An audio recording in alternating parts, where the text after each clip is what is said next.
There's a well-known concept in war called dehumanization. Now that's the fancy name that it was given later on. The basic gist is that it's far easier to attack someone if you don't think of them as a someone. If you think of them as something other than a person, it is far easier to do things like pull the trigger. You may refer to that group as with a racial slur. You may refer to them in some derogatory manner. But referring to them that way makes it far easier to forget the fact that they could be a father or a son or a mother or a daughter, and that their life experiences just really may not differ all that much from yours, despite the fact that you're separated by this ideology. And as I was talking to Brendan Schulman during this interview, who, he's the vice president of legal affairs for DJI North America, I found myself realizing that the FAA had been dehumanized to me. I never stopped to wonder what the people, who the people were on the other side. I just assumed that they were big, bad, and nasty, and they wanted to take my drones out of my cold, dead hands. But as I was talking to Brendan, I realized that that's not necessarily the case. At least that's the case that Brendan lays out. And it's persuasive, I have to admit. The interesting thing is that Brendan's one of ours, right? You may hear that he works for DJI and that he's a lawyer, but he defended Trappy in 2014, I think is when it was, when Trappy was in trouble with the FAA. Brendan is an FPV pilot before he was at DJI. Brendan's one of ours. And he's sitting here telling us that the FAA are not the monsters we may think they are. Let me know what you think at the end. Ladies and gentlemen, welcome to the Michael Rollins Show. And today I bring you a very, very special guest. Ladies and gentlemen, this is Brendan Schulman, the VP of Legal Affairs in DJI North America, not North Carolina, North America. How you doing, Brendan? I'm great, Michael. Thanks for having me. You know what? We have been chasing each other, or I should say, I've been trying to schedule this with you since like December. And I'm really glad that we were able to actually do it now. And I think what was really awesome is that you were more than willing to come on. But scheduling is is a pain. So let's go ahead and get into this. And for our viewers, we're definitely moving on a timeline right now because Brendan is, like I said, a very busy man. But why don't you tell us a little bit about yourself and what you do at DJI? Sure, I'd be happy to. And thanks for figuring out the schedule here. It's I always love talking about these things with the community. It's just hard to find time among everything else going on. So I've been at DJI almost 6 years. Before that, I was sort of known as a lawyer who was helping people figure out what the regulations were or should be concerning using drones, back when that was sort of a new thing. And really that all came out of my basically lifelong, over 25-year long hobby of model aircraft, including FPV, more recently, probably in the last 10 years or so. But going back to the mid-90s in terms of building and flying recreational model aircraft. So I have a passion for the technology and things that fly by remote control. And when I had the opportunity in 2015 to join DJI and really start our engagement with government officials, it was a wonderful opportunity to advocate for good, fact-driven regulations concerning this new and emerging technology that people were concerned about. So since that time, really, I've built and led DJI's public policy, government affairs department, and we work with members of Congress, government agencies, the FAA, and internationally to argue for reasonable policies so that people can continue to use and enjoy drone technologies. Now, it sounds like you've definitely flown model aircraft. Have you ever flown FPV as well? Oh, yes, absolutely. Okay. So so you're a legit FPV pilot then? I am. We should race this time. Oh, do you race? not in any sort Yeah, of I'm terrible. or any way I would be proud of, but I enjoy the experience of first person view, Yeah. racing around trees through gates occasionally. But I'm not there timing myself and trying to win races. But I enjoy the flight experience. Oh yeah, no, it is definitely, it's so much fun, and it's just such a different perspective. So Yeah. Okay, so I don't know if you're aware of this at all. I mean, this might come as a shock, but the FPV community has a rather love-hate relationship with DJI. And there's two perspectives, and I think what is super, I guess, entertaining to me is that many people hold both these perspectives at the same time, which is one, DJI has given us an incredible HD FPV system. I've gotten to ride along inside the DJI system. I intend on getting one very, very soon, and I'm very excited about it. The fact that I'm going from these analog goggles to an HD system is just something that I cannot wait for. But at the same time, there's a lot of suspicion, bordering on conspiracy, that DJI is actually here, that they've supplanted themselves into the HD video system in order to be able to report to the FAA what is happening with the FPV drones, because it's so unregulated and so hard to track that the only way to get information about what's really happening with FPV is to put a system in there that can report back to Big Brother. And I'm on the forums occasionally. I don't have time to spend much time there, but this is the first I'm hearing that. That's crazy. And it's what's interesting about it. And by the way, this is not, I don't think this is a generally held belief, but I do think that, just in general, America for the most part is a little bit more open to conspiracy now. And which I think is a light understatement, and we'll just leave it at that. But also, there's just a natural suspicion amongst folks that do tend to fly FPV, because we are, we're a little bit more like skateboarders than we are skiers, if you will. So what do you like? What does it? I guess let me just ask. Go ahead if you have thoughts. My first thought is I've been flying FPV for probably almost 10 years, and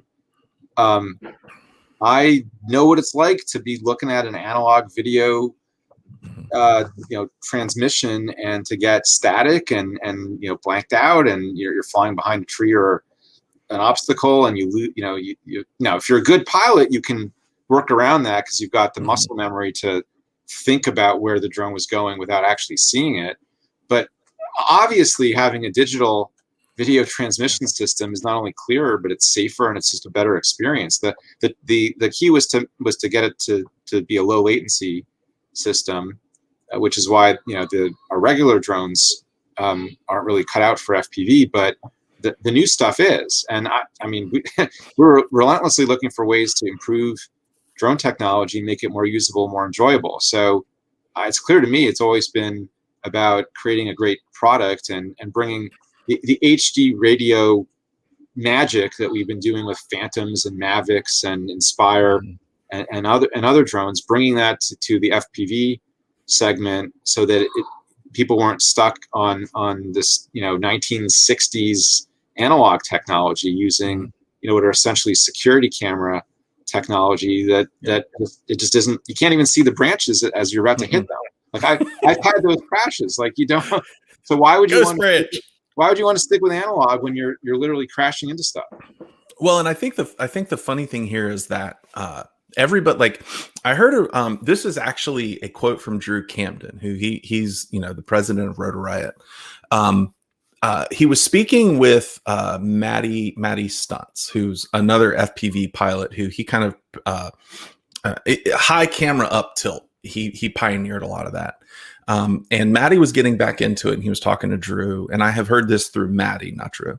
And Maddie said, I asked Drew, what was it that rekindled your passion for FPV? Because once you fly for 5-6 years, it's a little bit, humdrum. And Drew's response was DJI. Like being able to now fly with the same view that you fight for in your GoPro footage is magical and really does change the experience. Mm-hmm. So yeah, it does. I mean, I'm hooked on it. I was skeptical at first, as a just personally speaking, mm-hmm. as an FPV enthusiast. Mm-hmm. Would digital have low enough latency to really be flyable around stuff? And then once you've spent some time with FPV on live HD, you really don't want to go back. And I've seen other people say that. So, one of the interesting things I've run up against recently is, there's and we're definitely going to get into regulation in just a little bit. But okay. the push, talking about the tech, that's cool too. Oh yeah, no, the tech is good. So this is my first sub 250 build. And it is a 5-inch. It's based on Tommy's motors and Bob Ruge's frame. And it is a blast to fly. And on top of it, I've got, I got the new Insta360 Go 2. So that's going to go on here. And I'll be able to have a sub 250 HD rig, right? I'll be able to pull footage off of it. And I've been talking with Bob back and forth. And Bob's like, no, it has got to have HD DJI. And so Bob is now building, specially designing a frame around, I think it's the Vista, which is from CADX. Right. Because he is not willing to go back to analog. Yeah, I can see that. Like, yes, totally understandable. And if you've flown the HD for any length of time, you will understand why. Mm-hmm. And I think what's interesting about that is that, he's even to the point where he's willing to give up the 250 gram weight to be able to do it with a lighter drive.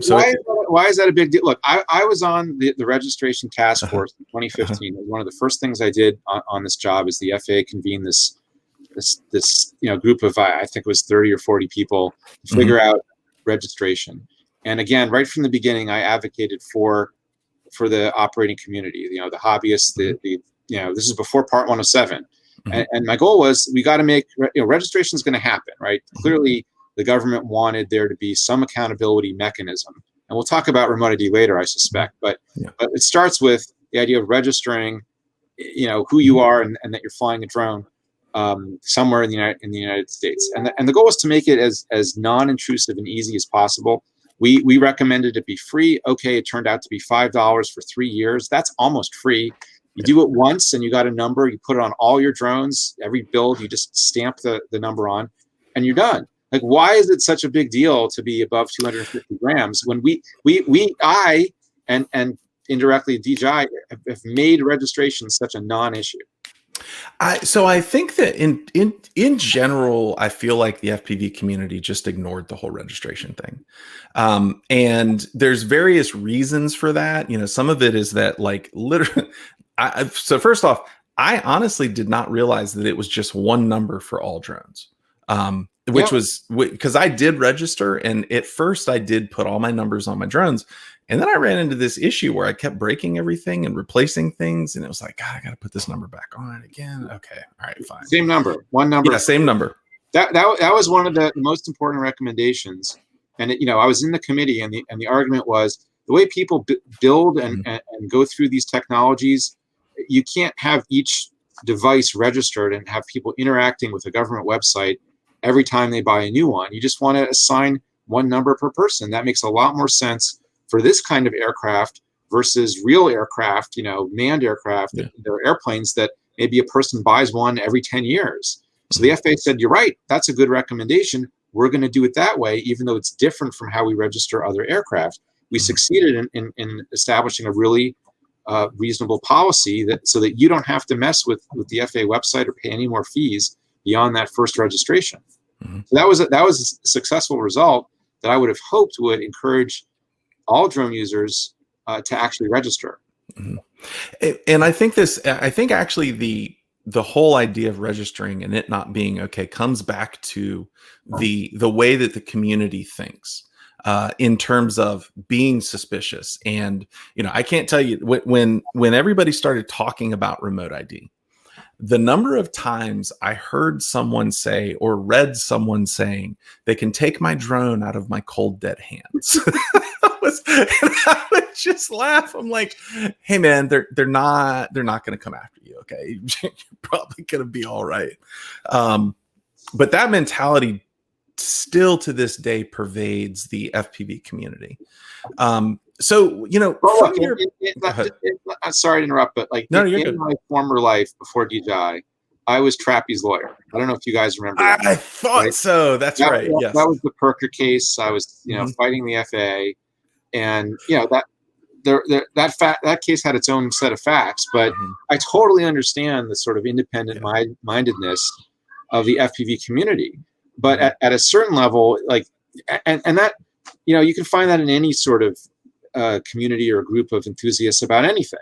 There are always people who just want to be, you might call them libertarians. Just leave me alone. I don't need the government in my business. Okay, we're not going to convince people like that to change their mind or do things that they don't have to do, and maybe they'll get away with it. But that's not what policy making is about. Like the goal of policy making is, let's solve problems. Let's come up with reasonable solutions that satisfy the government stakeholders, so that we don't end up with more regulation, right? The less compliance you have on something like registration, the more the government's going to feel like they have to do something more, like, restrict where you can fly, or, at some point, it's in everyone's interest to comply with things that are reasonable and that don't really interfere with your enjoyment or use of the technology. And that's been really my mission, even before DJI, going back to the Perker case, is, you can't impose a penalty on Raphael Perker when you don't have a set of rules, right? That was the problem with the FAA's case back in 2013 when I took it on, is like, there were no rules. So what are you doing issuing a fine? Okay, we're in a very different situation now. We have rules. There's a statute. Congress has spoken. Congress has asked for remote ID. The idea that like we're just going to continue to say we don't want the government doing anything when there are some real concerns about safety and security, it's just not realistic. And it's not in the interest of the community to sort of be a group of outlaws who just don't want to do anything to address government concerns. So some of those concerns are real. Some of them we can talk about are probably exaggerated. The airport sightings, we've put out all kinds of white papers and things saying that the risk is low and we need to look at it rationally. But you're not going to win an argument with the government when your only argument is, I don't want to do anything that you tell me to do. That's going to hurt everyone. You're right. You're right. And it's funny because there is actually an analog for this in my own life. So my wife is a nurse, and she's recently started working for a much larger, more corporate set of doctors, right? So they've got very strict, very well-defined policies in terms of how personnel can do things. And, she came home after like her first day of training. She's like, yeah, we're not allowed to use our cell phones. And I was like, really? Like, that seems a little ridiculous in today's world. And then the more that she got to working and the more that she started hearing about it, it was a rule that was put in place because just a few people didn't use common sense, right? It's like, if you're working, you don't necessarily, and if you're working, you're in a service, you're talking to people all day long, you don't need to be on your phone 24/7 as well. And so I feel like that might kind of be something similar here. Like, it really is not that onerous to register and put your number on the drone. So a question I have for you is, you have spoken, I assume you've spoken with members of the FAA in general. It seems like you'd have to do that. Yeah, I was on the Drone Advisory Committee for 4 years. I was on 3 rulemaking committees. We talk regularly about things.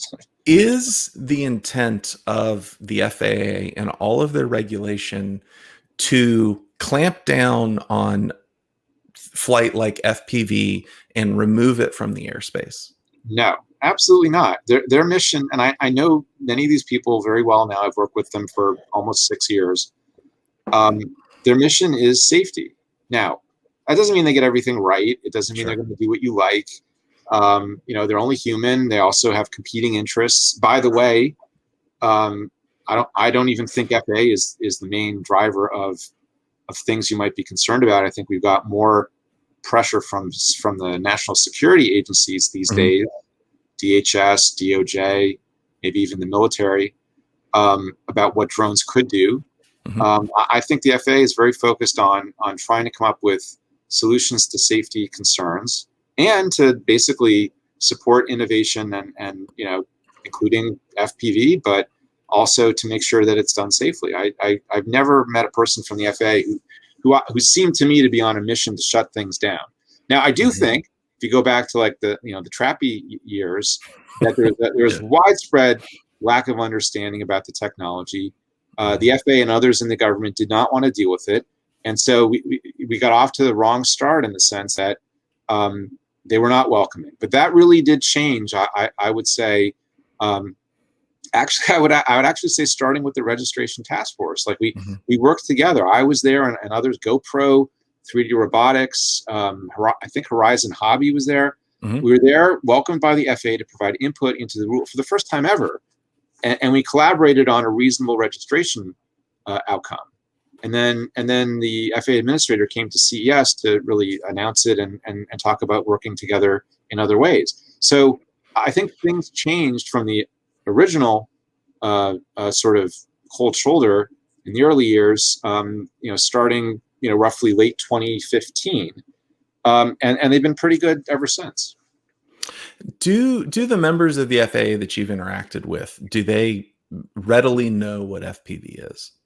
Yeah, well, look, FAA is large. So the FAA has a UAS integration office, and that is the office that is tasked with working on facilitating the integration of drones into the national airspace system.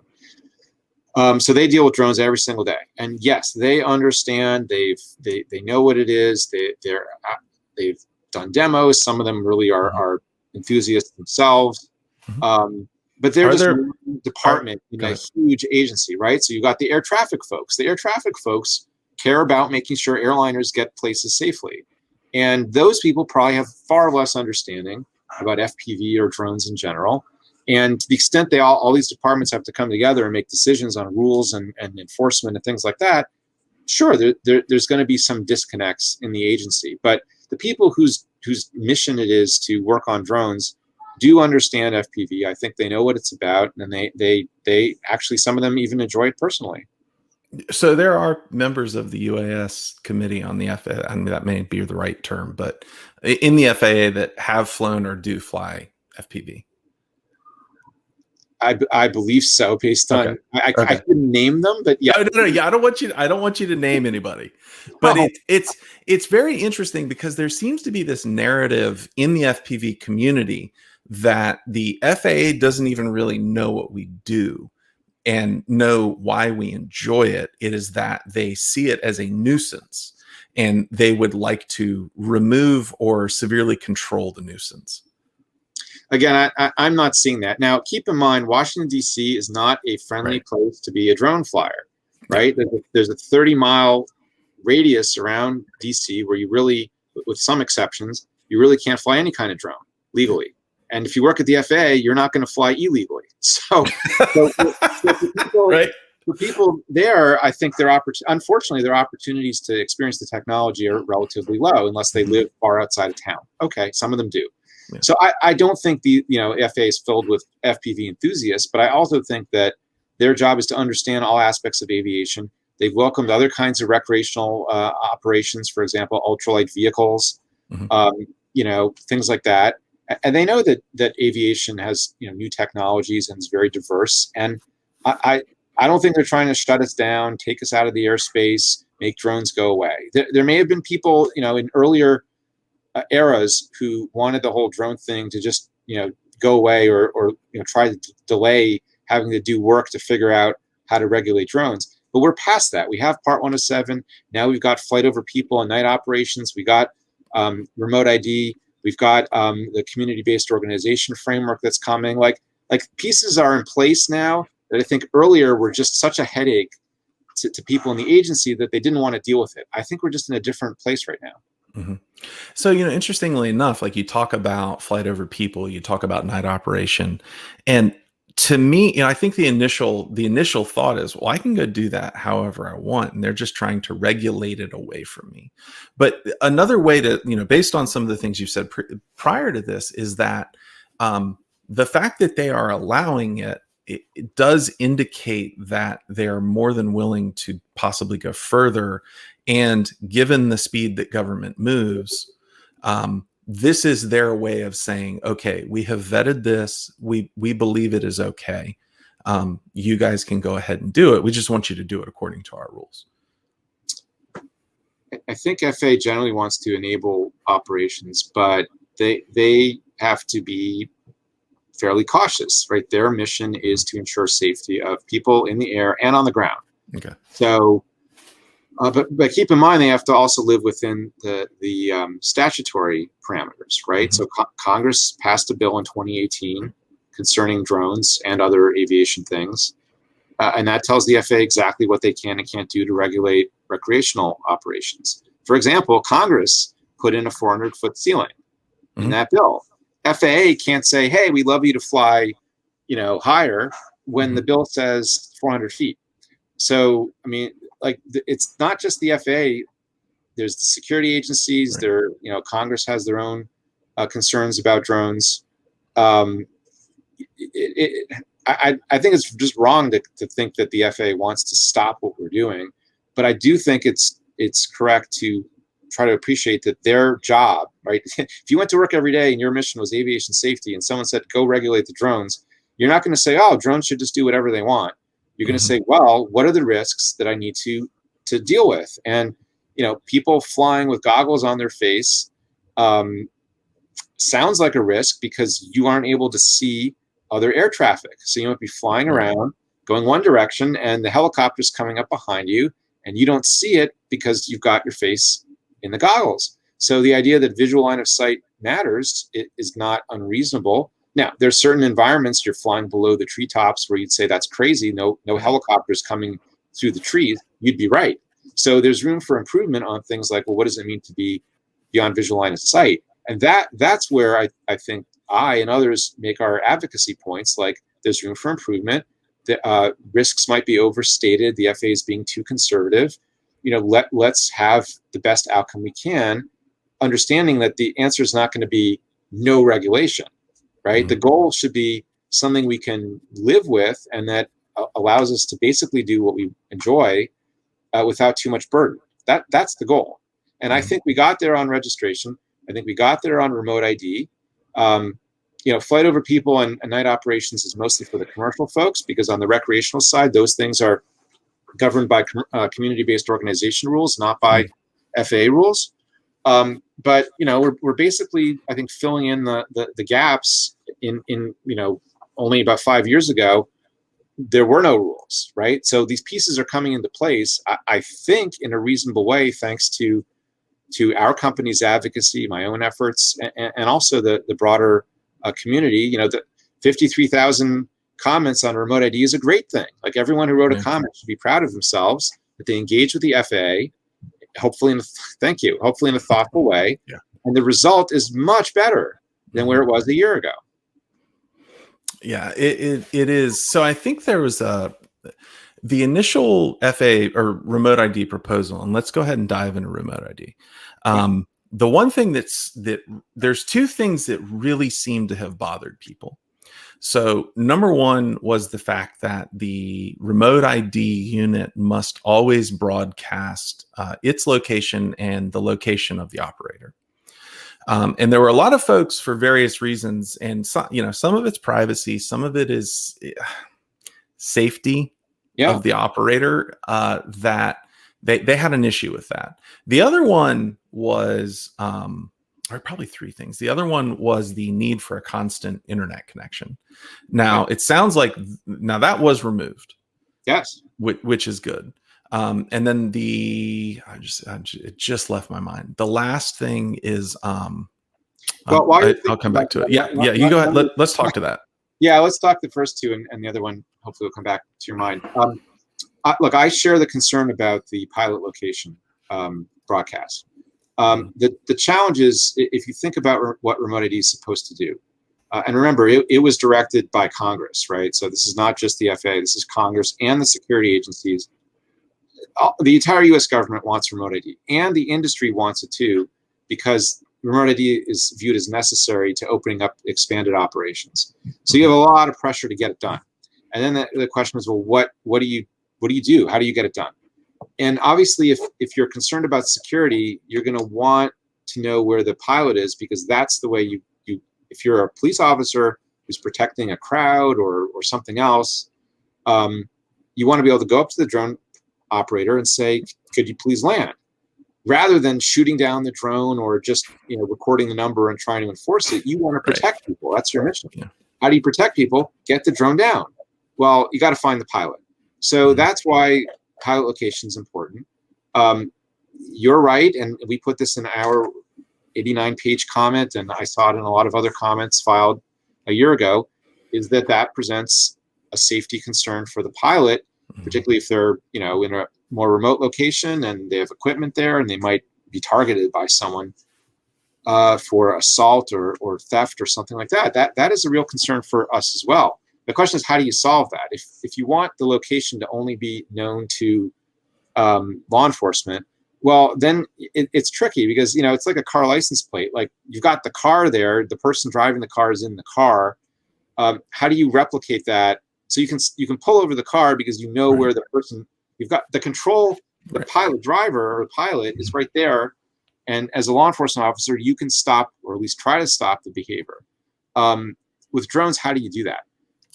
You need pilot information. And if you want to keep the solution cheap and easy and simple, it's got to be broadcast.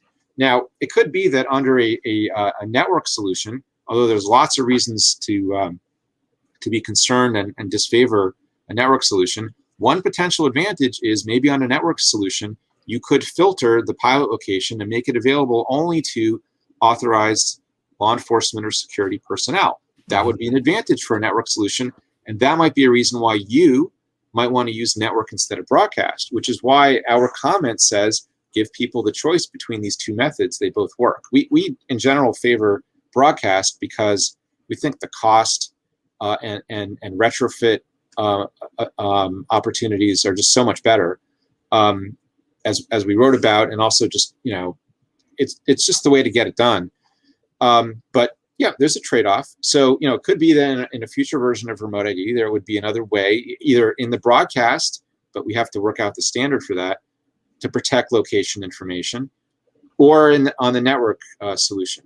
But that's going to require some additional development. We also emphasized in our comment that it is a crime to assault an aircraft crew. Mm-hmm. And so we asked the FAA to enhance its messaging and even prosecution with respect to anyone who assaults a drone pilot or interferes with the drone's flight in a way that could be dangerous to people. So I'm hoping that as the rule comes into effect, even if the pilot location is still visible to the public, that in the event of disturbing assaults or other bad behavior by others, that there will be prosecution. And that's one thing we will advocate for very strongly if that starts happening, is like, that's unacceptable. It's a federal crime, and the FAA and in fact the DOJ needs to do something about it, as well as a public messaging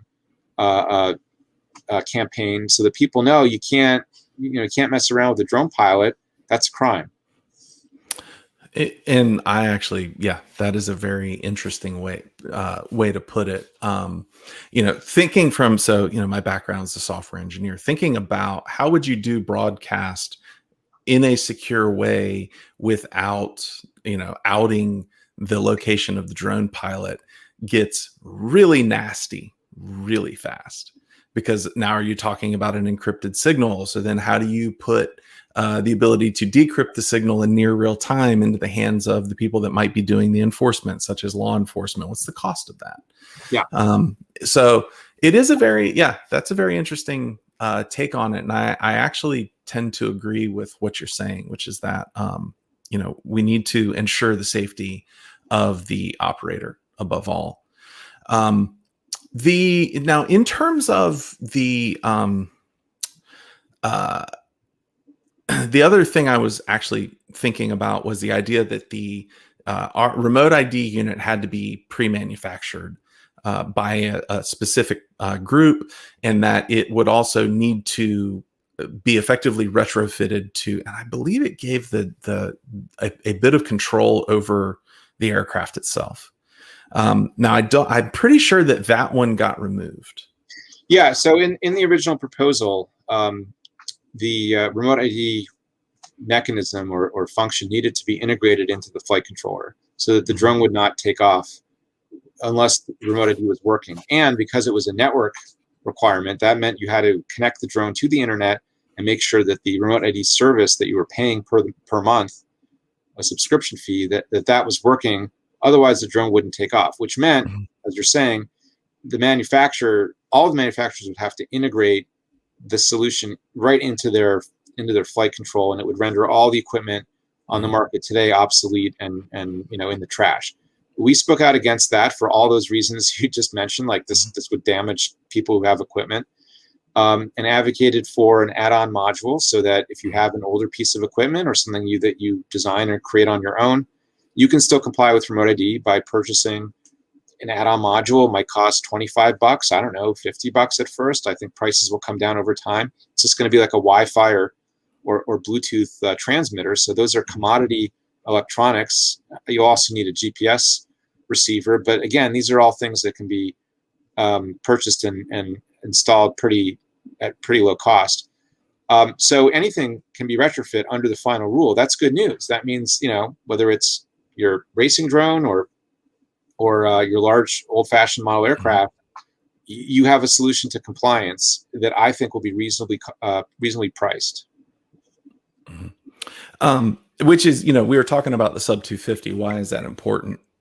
Given the fact that the FPV community is not a fan of remote ID in general, I know there's an exemption to sub 250 to not have to carry the remote ID unit, which is why there's so much push to get to the smaller weight class.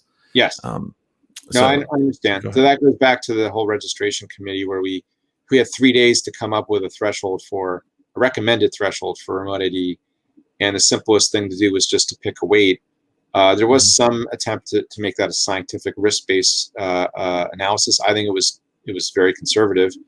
The weight probably should have been higher. But on the other hand, we are now seeing a few years later some pretty capable drones under that weight, including the one you just held up, including the DJI Mini series. So maybe it's an appropriate point to cut off that requirement. But yes, that's carrying over to remote ID as well, unless you're flying commercially. If you register, if you have to register the drone because you're flying under Part 107, then you will need remote ID. Yeah, you sure do. Yeah. So in general, I mean, it does not seem like it's good for business for DJI to have a very strict policy and regulation of any UAS. Well, look, my personal perspective, I think it's the company's as well, is that the more you can do with a drone, the more places you can fly, the easier it is to comply with whatever the rules and restrictions are. The more value you'll get from your drone product, the more fun you'll have, or if you're a business, the more return on your investment you'll get. And that is better for the entire drone market. These policies we've advocated for now, for me, 6 years, are intended to help everyone out there.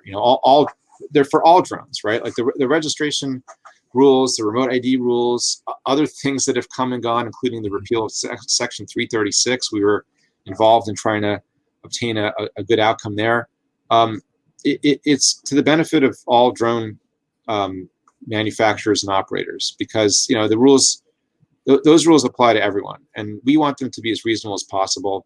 When I joined this company, we did not have an FPV product that anyone was talking about. Right. That came along with the modules, I don't know, a few years into my work here, but it didn't matter. Like if you go back to what I was saying and doing right from the beginning, it was to encourage reasonable regulation over all drone users. Right there was a discussion in the remote ID aviation rulemaking committee that I was on, and you can ask some of the other people there. I raised the issue, hey, FPV drones, They're flown low to the ground.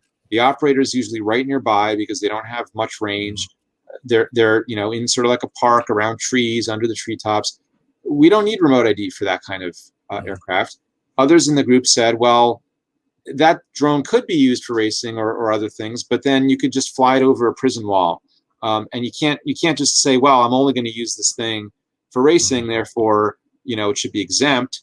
Okay, but you'll see if you read that report from 2017, there's a couple footnotes that say the committee doesn't intend to recommend remote ID for racing type drones that are flown in close proximity to the operator, sort of in places like that. And the intent there was to try to get a good result for FPV, even though that was before DJI had an FPV product. So the goal is, my goal personally and for the company is, we want reasonable regulation for all drones. That's best for everyone. Let's look at the risk. Let's address that. Let's address real problems, not fantasies about what the problems are. And then, of course, the people who either make or use drones, like myself or my company, like we need to sort of meet the government halfway and actually encourage adoption and compliance and good behavior, and sort of police our own to some extent. I know in the forums there's this, oh no, it's the drone police, go away. Yeah. Okay, but there actually is a point to the community speaking up when people are flying irresponsibly, because it makes all of us look bad, and it does cause the government to become stricter. So all these things really work together, right? You've got the advocacy, you've got how rules are actually adopted and respected or not. And hopefully at the end of all that, you have a set of rules that people can live with and still continue to enjoy and use the technology. Is there, talking of policing your own, because I have always felt that is a far better method of controlling how people do things in a safe way. And I can think specifically of I've seen two videos where somebody did something egregiously stupid, and the FPV community in general canceled them greatly. It was like, you need to take this down. We don't ever want to hear from you again. Please don't ever post anything. Right. Las Vegas? You're talking about Las Vegas? Yep. That's one of them. And then the other one was somebody power looping a group of like interstate highways, which that one went up and went down really fast. The first one was Las Vegas though. Yeah. What do you think the FPV community could do to better police itself in terms of, appearing, not even appearing, but to work with the FAA to keep the amount of regulation that's needed to a minimum? Well, more of that, I think, is important. We the Drone Advisory Committee worked on a task called safety culture, where we were exploring ways to encourage a safety culture within the drone community. You could read that to get some pointers.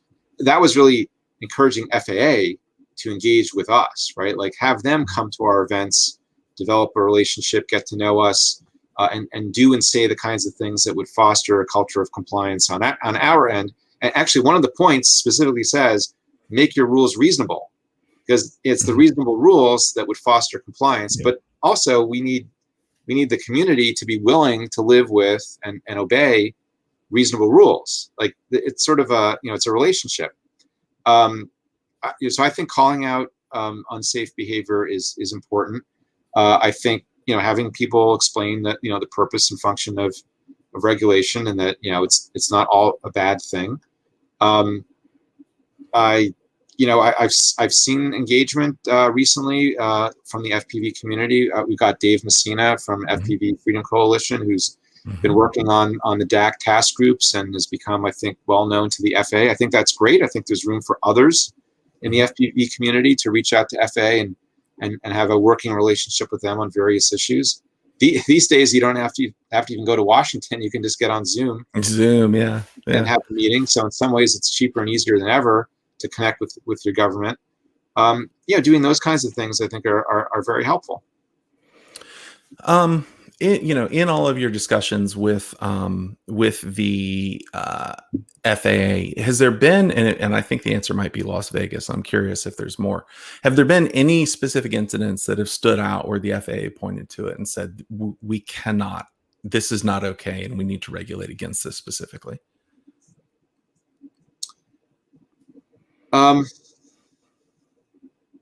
If the answer is you don't know, I don't know. I can't. They. I'm honestly just thinking. I know that when they think someone has done something wrong, they investigate, and then if they feel they have grounds, they issue a penalty or a proposed penalty. That recently occurred with someone in Philadelphia. Tried to reach him dozens of times, and he ignored it, and now he's facing a very large proposed penalty. Okay. There's something where I haven't talked to the FAA at all about it, but it's just sort of obvious from what I just said that they have a problem with it. Look, the FAA, their enforcement philosophy is it's public and clear. They want to educate and correct behavior. If you're doing something wrong, you make a mistake, you do something dangerous, they don't want to throw you in jail, take away your drone, and treat you like the bad guy forever. They want you to become safe and compliant. So they'll give you a second chance. They'll if they see that you're sincere about education and improvement, you weren't aware of something, or it's the first time you did it, okay, correct your behavior, and things should work out, right? There may be a slap on the wrist kind of penalty, depending on what it is. But if you repeatedly, ignore them or intentionally fly in ways that are objectionable, then you're going to get hit because, at some point, they need to ratchet up the enforcement and take action against people who are doing things that are actually dangerous. And I think that's the pattern I've seen even before DJI with some of the cases I handled is that, if a client of mine did something wrong, it's probably okay. But if you're a repeat offender and hostile to the idea of education and correction, you were going to end up with a significant bad outcome in terms of penalties and that kind of stuff. Now, I do think there's broad belief that remote ID will provide some self-policing because now you're accountable. It will, people, once they know that they, if you didn't have a license plate on your car, you might speed more often, I guess, right? So you have a license plate on your drone, maybe you'll less often fly near the airport or something like that. Okay, so that could help, and I think there's a belief that remote ID is a key enabler of enforcement and good behavior. So that's coming. And then I think, everything else is just, good judgment, common sense, fly safely and respectfully. Okay. Well, I think we'll go ahead and end it there. Are there any final parting words you'd like to give? If folks wanted to get in touch with you, if you don't care to leave a method of contact, that's totally understandable. No, that's fine. Okay. All right. I'm on Twitter and under the handle Drone Laws. Okay. That's plural, Drone Laws. You can send me a direct message there. I try to respond if I can. Parting words. I think these kinds of discussions are important. I think it's important to realize just how far the FAA came on the remote ID proposal. Obviously, no one was going to love remote ID in terms of having to do a new requirement that's basically identifying who you are and potentially holding you accountable. But that's not unreasonable. Just like a license plate is not unreasonable on your car. And look how far the community engagement, the public comments did make a difference. There was huge improvement from the original proposal to where we ended up, including retrofit, including the so-called FRIAs, where you'll have exceptions to remote ID. Right. It's not just going to be 1 year of applications from a community-based organization. Now it's an ongoing process that includes schools and maybe other institutions. The network requirement that would have involved ongoing fees is gone. So now it's broadcast, which I think is better for most people. Yes, we have to deal with the safety relating to location of the pilot. But that's something that we will advocate continually on, and everyone else should as well. I think that's a success story in terms of the entire U.S. government demanded remote ID, all the way from Congress to the FAA to FBI, DOJ, DHS, Department of Defense. There was going to be remote ID, right? there's going to be remote ID no matter who sues the FAA. Like that's, I know there's a lawsuit going on now, but honestly, like the idea that there's not going to be remote ID is unrealistic because the US government wants it and it's reasonable, just like having a license plate on a car is reasonable, or a tail number on a plane, or an ADS-B transponder in controlled airspace. Okay, like that's not an unreasonable outcome. So how do we make the best of it? And how do we work with the FAA to improve it so the result is as good as it could be? And I think we got pretty much all the way there on this remote ID from where it started to the final rule. Mm-hmm. And I see a pathway to compliance for all drones, including FPV. Whereas I think if we go back to the proposal, it was a huge problem, and it was going to be very expensive, even if you could comply. Right. So that's a good story, even if people just don't like the idea of remote ID. It's it's just something that it is there. So the lesson there, and I think it applies to other government initiatives, is engage with the government, get to know your lawmakers at the local and state level. If you care about regulation and policy, you got to tell your story. Like maybe you can find a local news outlet to do a great story about, I don't know, drone, teenagers or students getting into FPV, doing science, doing technology, or just racing, just having a good time. Hey, it's a pandemic. What a great way to do something together outdoors at a distance. Like drones are flown remotely. So what an amazing technology for doing something together while being apart, right? So get out there, find your local news sources that might want to do a favorable story. I know someone's working on an FPV documentary. That's great. Mm-hmm. That's cool.